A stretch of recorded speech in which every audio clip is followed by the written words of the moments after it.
and what are some of the things that we can do, inshallah, in the future when it comes to our responsibility for the environment, for the earth that Allah subhanahu wa ta'ala has blessed us with.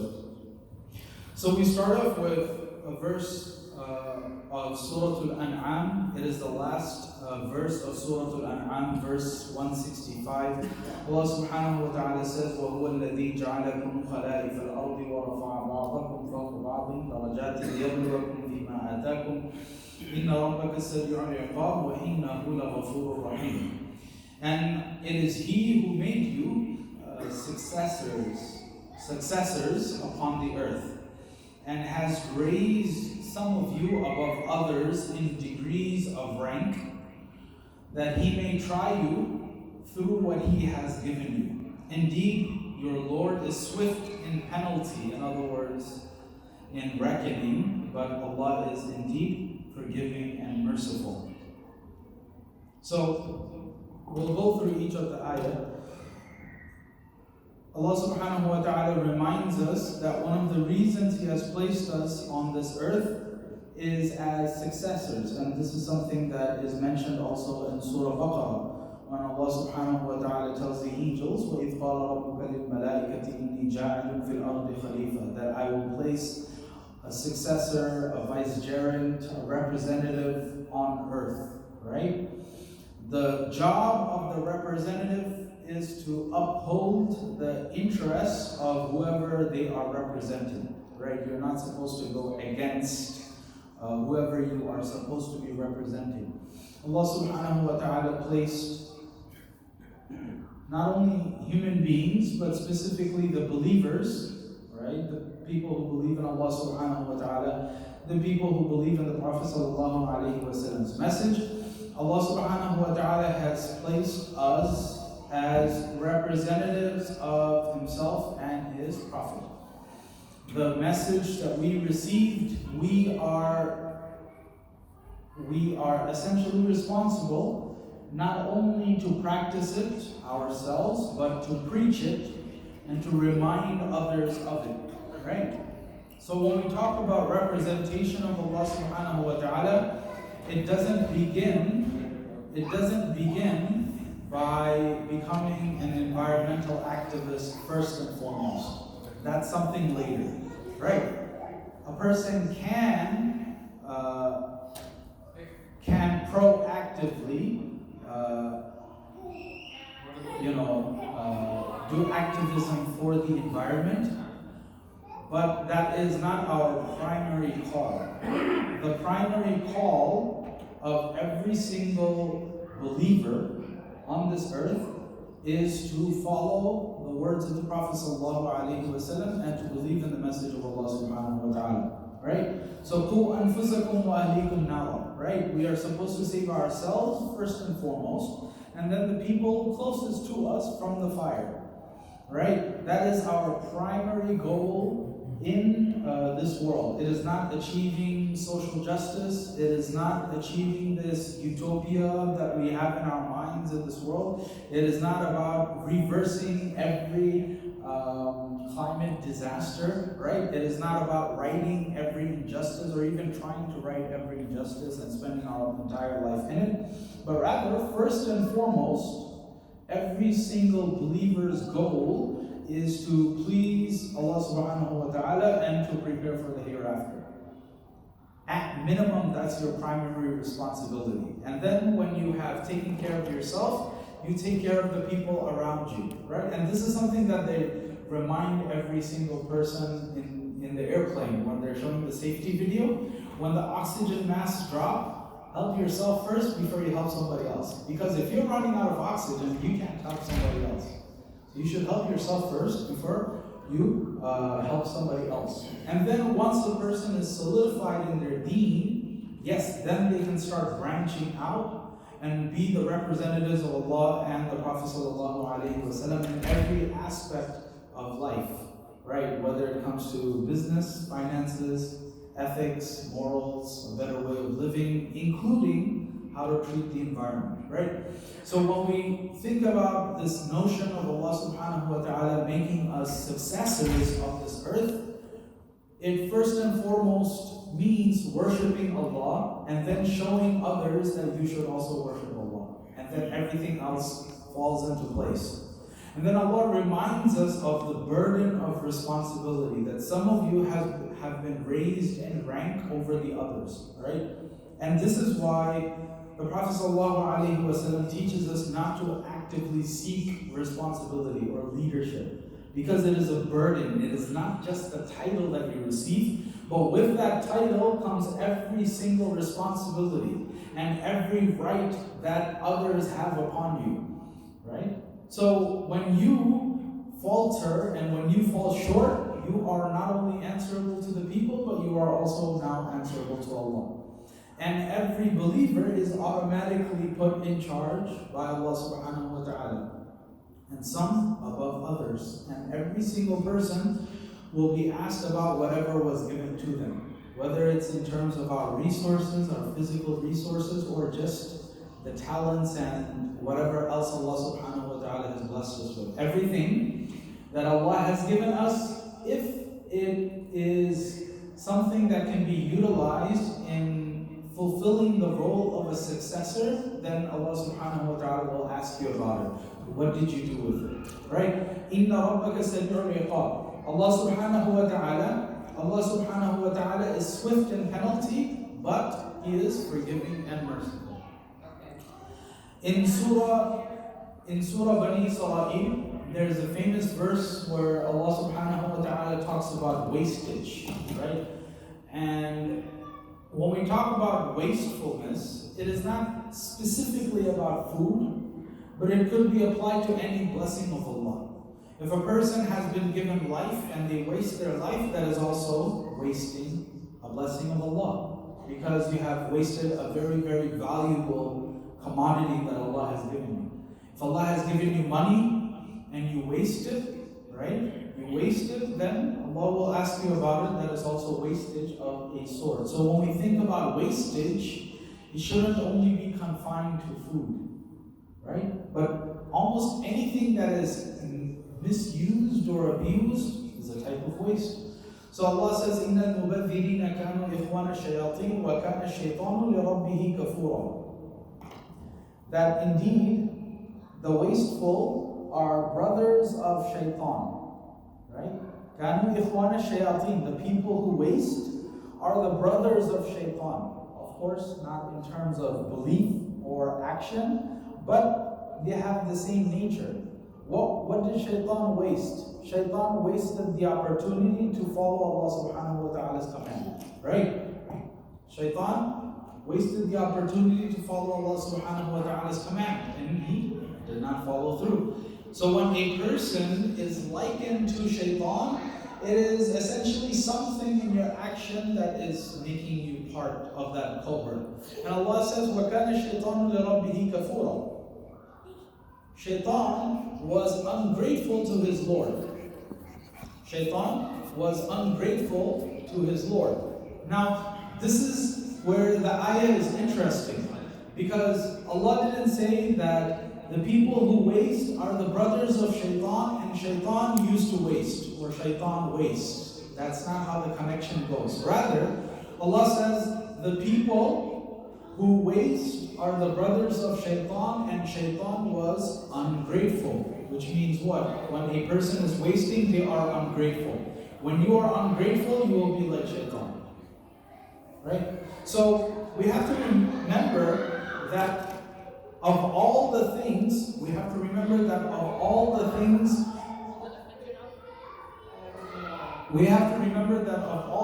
Allah subhanahu wa ta'ala could have began Surah Fatiha with, He started with Alhamdulillahi Rabbil Alameen, right? All praise to Allah. All praise to Allah. So, in order to praise Allah, a person has to recognize why Allah should be praised, right? In order to praise Allah, a person should recognize why Allah should be praised. And we praise Allah because we are thankful to Allah. Right? We praise Allah because we are thankful to Allah. We are thankful for the life that He has given us, and we are thankful for the guidance that He has given us. We are thankful for all the blessings that He has given us. So we praise Allah because we recognize that Allah is deserving of all praise.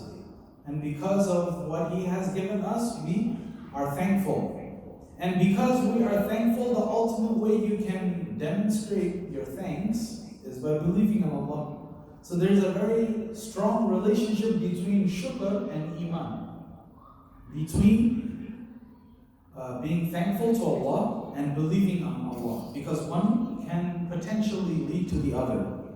On the flip side, a person who is ungrateful to Allah, look, in this ayah, Allah describes Shaitan as kafur. وَكَانَ الشَّيْطَانُ لِرَبِّهِ كَفُورًا. Shaitan was, Allah doesn't say he was a rejecter, but He says that he was ungrateful. The reason why the word kufr is also used very closely is because when a person is being ungrateful to Allah, they are hiding why they aren't being grateful, or they are hiding from the reason why they are not being grateful to Allah. There's no realistic reason why you can be ungrateful to Allah. There's no reason. If a person is very, very honest with themselves, they can only come up with reasons as to why they should be grateful to Allah. But Shaitan was ungrateful to Allah and it led him down this path. So there's a very strong relationship between a person being ungrateful to Allah and the ultimate manifestation of that ungratefulness to Allah is to not believe in Him, is to not worship Him, or is to not worship Him correctly. You ascribe partners to Him. That is the ultimate, that is the worst way of displaying your ungratefulness. And the best way to display your gratefulness is to worship Allah subhanahu wa ta'ala as He ought to be worshipped, believing in Allah as He is. Right? So, keep these two things in mind. Keep these two things in mind. Number one, that Allah subhanahu wa ta'ala has placed the believers as successors on this earth.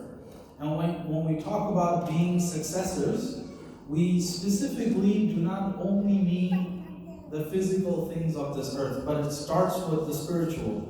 We are representatives of Allah subhanahu wa ta'ala and the Prophet sallallahu alayhi wa sallam, their message, and our primary responsibility is to first practice ourselves, make sure that our families and communities are practicing, and we also are relaying the message to others.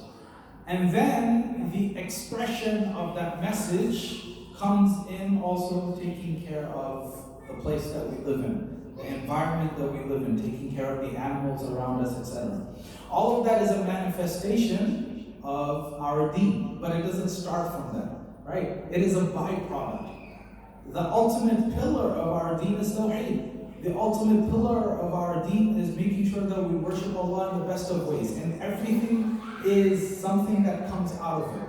Right? So that's something we should keep in mind. Number two, any resource that Allah has blessed us with, if it is misused, abused, wasted, Allah says that this person is the brother of Shaitan.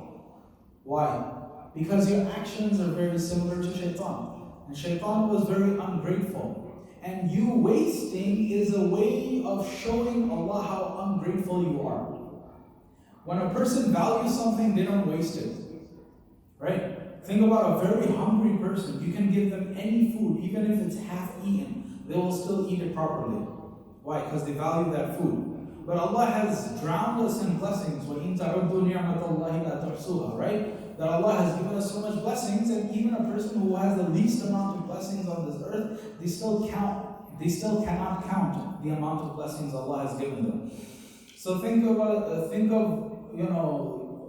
us who have been given so much by Allah.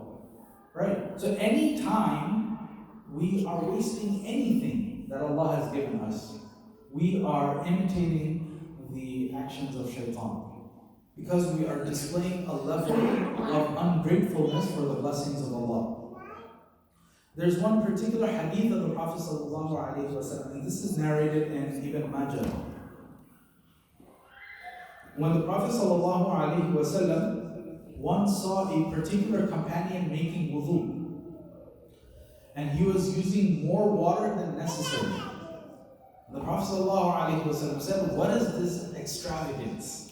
What is this extravagance?" So the companion responded, "Is there extravagance with water in wudu?" Right? This isn't him wasting food. This is him getting ready to pray salah. And the Prophet ﷺ is saying that you are using more water than necessary. You are using more water than necessary. And the Prophet ﷺ said, yes, this is extravagance. Because even if you were on the bank, if you were on the side of a flowing river, a small body of water, if you were making wudu at a river, you should still use the same amount of water that you need at the bare minimum. You shouldn't waste even then when you have a flowing river at your disposal, right?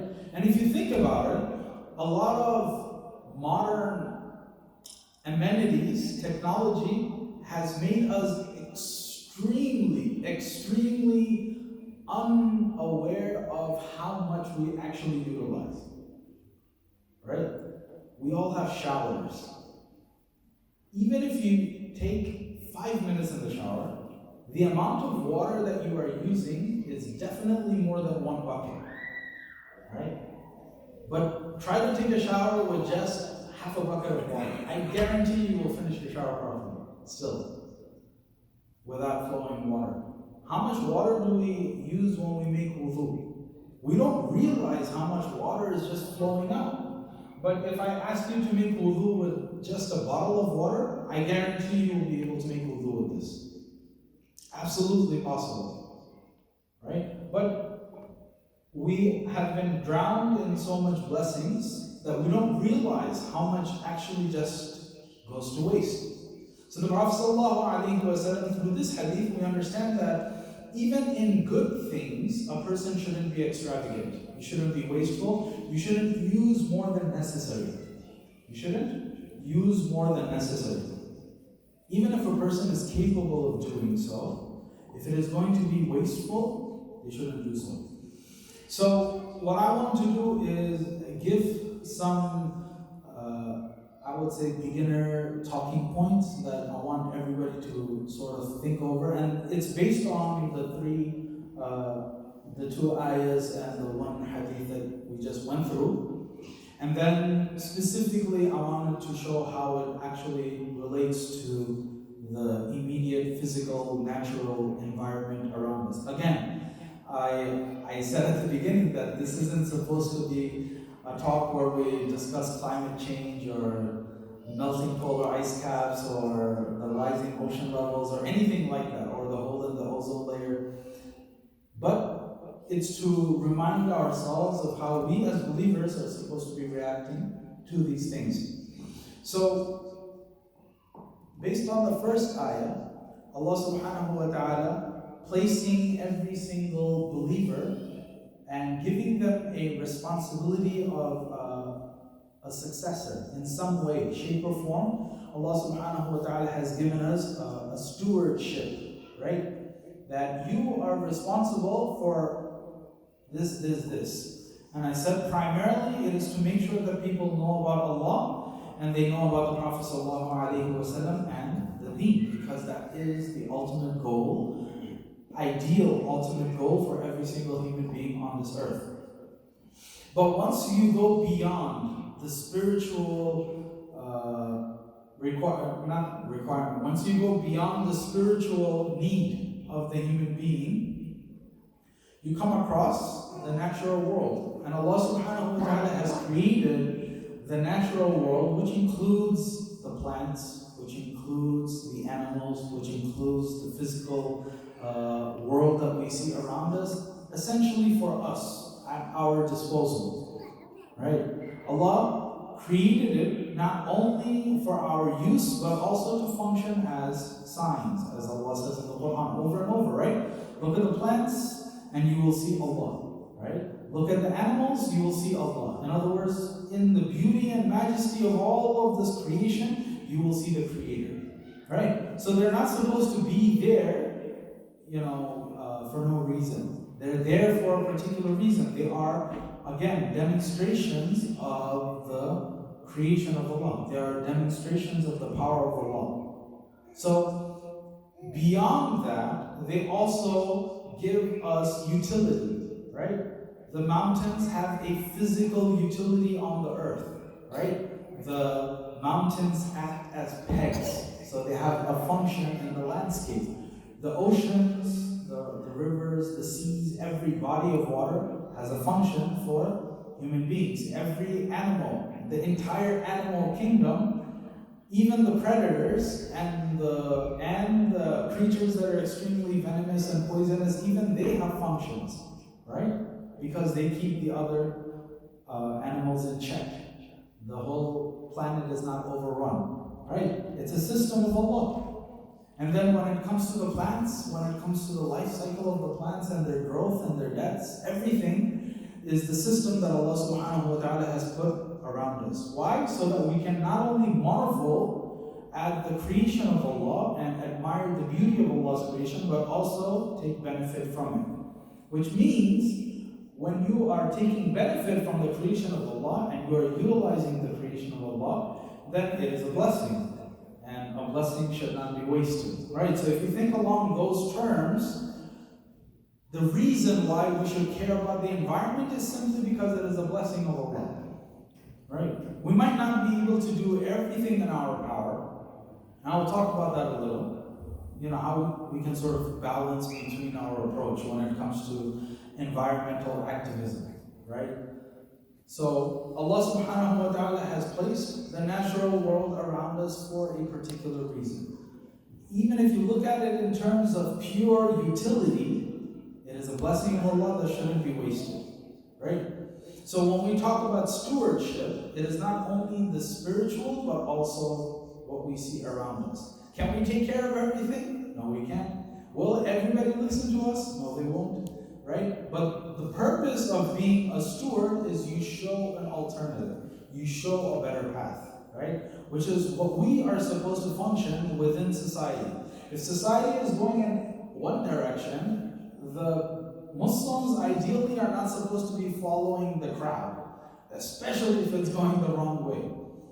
Even if it's difficult, we're supposed to separate ourselves from the crowd, stand on the other side and say, no, this is the better path, whether anybody follows us or not, right? So a believer is supposed to not only follow the right path, but also show the right path, right? So when we talk about stewardship, when we talk about being a successor of Allah, it is not purely for the spiritual message, right? It is not only for their akhirah, but also for the dunya, right?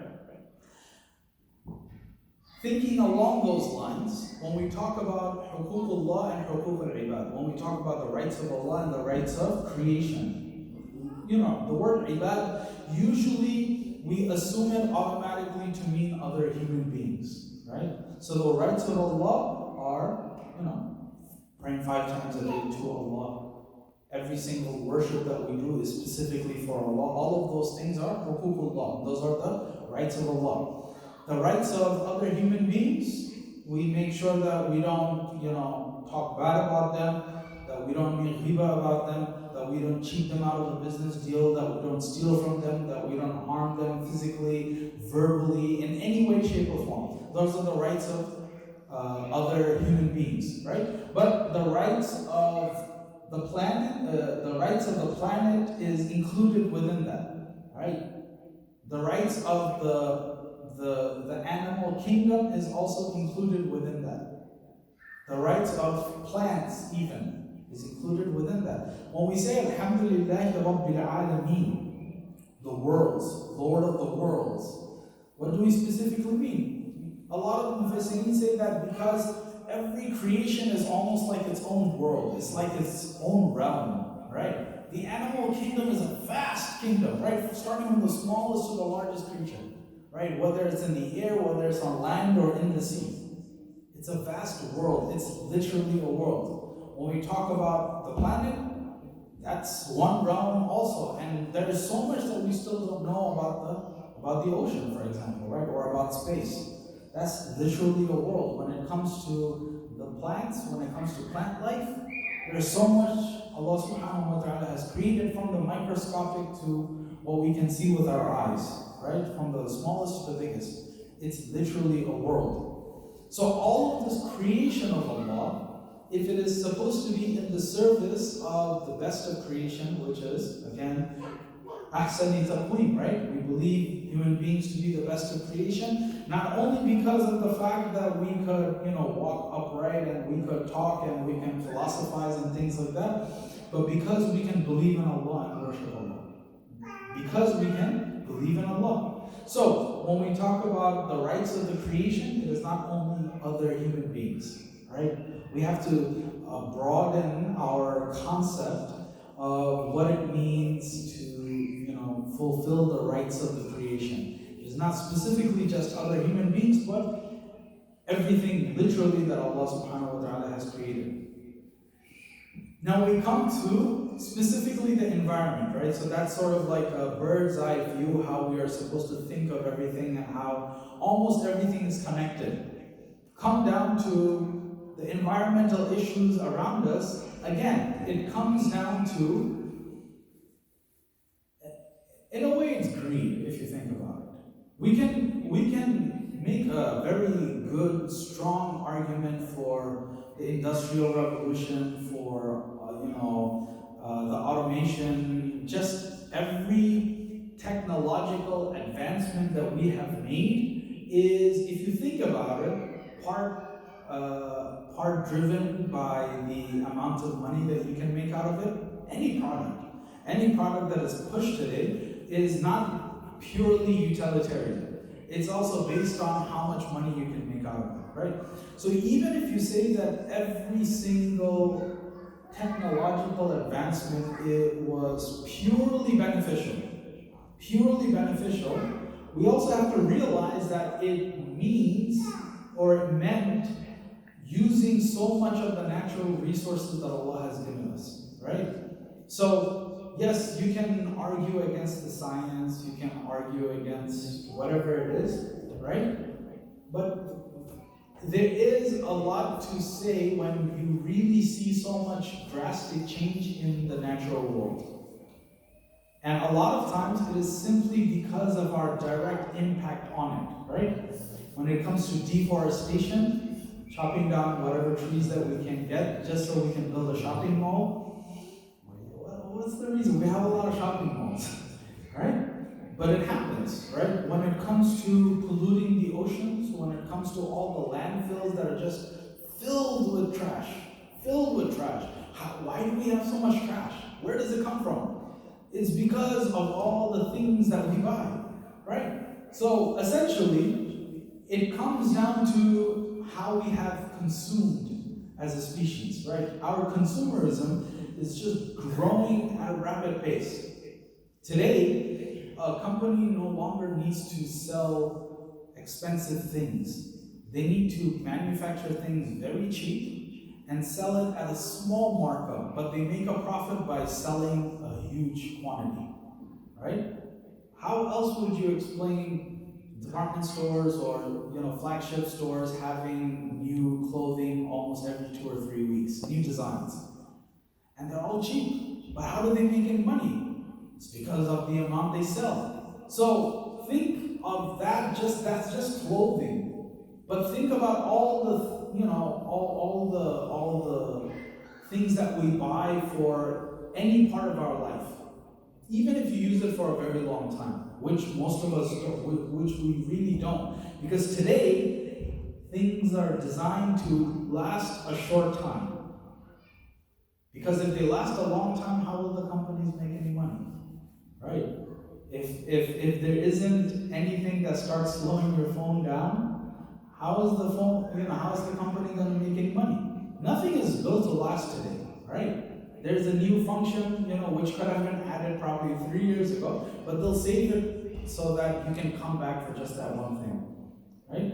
Well, this is how the market operates today. But the drastic impact it has had on literally the place that we're living in, is something that should make every person think twice, that how much are we actually consuming? You watch some of these documentaries and you see the impact the fishing, how much impact it has had on ocean life, right? Because of the high demand. The fish aren't even given time essentially to grow. They don't have time because of how much demand there is, right? Because of how much demand there is, there's always fishing going on. So even the animals aren't allowed to grow in their own pace, essentially. Again, what the system of Allah was. When we think about, just the poultry, when we think about chicken, right? And all the hormones and all that stuff, it's only to make it grow quicker so that it could be sent to the market quicker. That's it. That's the only function. There's nothing else. But if that demand wasn't there, or if our consumerism was curbed, then perhaps there wouldn't be such drastic measures. Wallahu a'lam, we don't know. We can only talk about based on the results that we see. So a lot of the things that we see today and things that have gradually worsened over the last decade or two, if you think about it, is directly because of us. It's directly because of our consumers' habits. It's directly because of greed. If you think about it, money can make people do anything. And when it comes to money, people think only in the short term, right? Because every single person who is a billionaire today is not worried about all the debts that they have in order to run their company. Why? Because when they're dead, whoever takes care over the company, they're the ones that are going to have to worry about it. I don't have to worry about it now. But we don't think about the long-term effects of essentially the place that we are living in. And Allah knows best, but we don't want it to get to a point where Allah subhanahu wa ta'ala tests us from this life, through this land, essentially, right? So there are two things when it comes to when we talk about environmental issues. Of course, the first one is directly the environment itself, the air, the water, right, the forest, all of those things that actually help us live, right? The things that help us live. And if that is abused, then directly it affects the animal life, the plant life, right?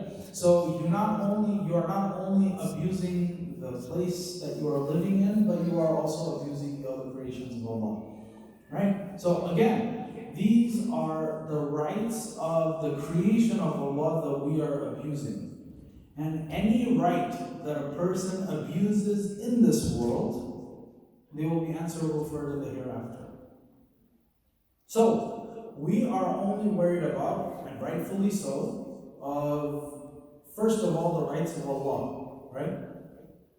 Because Allah is first going to ask about salah. Why? Because that is the right of Allah, right? So we are rightfully worried about the hukuk of Allah. And then we are worried about the rights of human beings. But again, the rights of all of the other creation of Allah subhanahu wa ta'ala is also something that we can be asked about on the Day of Judgment. So, at the very least, every Muslim should think of it in terms of, I do not want to be questioned about this. Right? I don't want to be questioned about this because of my own actions. If we think of the amount of pollution in the air, if we think of the amount of garbage in the oceans, and you see some of these documentaries sometimes, for example, the amount of plastic that is floating in the ocean because we just have too much stuff that are not they're not degradable, right? They don't go away because they are manufactured and they're there. So what happens? These things end up in the ocean, and the animals, the creatures in the ocean, they're the ones that are the ones suffering because of it. Sometimes you see, for example, fish or a turtle or something that has like a bottle, a plastic for, the 6 cans, right? 6-pack. The plastic rings, you see it, essentially stuck on an animal and they couldn't get it off, or a straw. Things like that. And we might say that, oh, these are so small things, right? But we are over 7 billion people right now on this earth, right? And wallahu a'lam, if every person, not every person, but if even a small portion of the population is abusing their resources, that is enough to start having a huge negative impact on the other life on this planet as well. So, as a believer, Allah subhanahu wa ta'ala, the Prophet sallallahu alayhi wa sallam warned us against fishing for sport, right? Hunting for fun. Because again, the utility in hunting is so that you can eat. We are not supposed to go out and hunt just so you can mount a trophy on the wall. That's not how a believer is supposed to behave, because we don't kill animals for sport. Even the animals we are supposed to eat, we are supposed to treat them fairly, right? You're supposed to give them a quick death, right? A sharp knife. You're not supposed to kill one animal in front of the other. And these are the things that we only think about at Udhiyah, at Eid al-Adha. But this is across the board. But think about how majority of meat companies treat their animals on the farm, right? Because the goal is not the comfort of the animal. The goal is to make it grow up as quickly as possible so that it can be sent out. That's all it is. Which means that they're crammed in cages in unsanitary conditions and, just horrible ways. And again, we might not think of it because we might purchase our meat from small shops, from small butchers, right? Who have some live poultry maybe. We're not buying from, these massive companies that have tens of thousands of chickens in one hen, in one area, for example. But think about it, because the abuse that we are making these animals go through, and you are eating and benefiting from those animals, how much utility do we expect from it? If you abuse the chicken, and then you say Bismillah Allahu Akbar, and then you eat the chicken, how much barakah is going to be there in that food? Just, like on a purely logical level, there's no barakah there, simply because how you have treated the animal. And we don't think about these things because as long as it's halal, it's fine. But Allah also said halal and tayyiba, halal and tayyib. So when we talk about pure food, all of these things are within the category of pure, that you treat the animal in a right way. It doesn't mean that you have to make it grow up as a pet or things like that. It simply means not making the animal go through a living hell, essentially, right? And for the most part, because of our dietary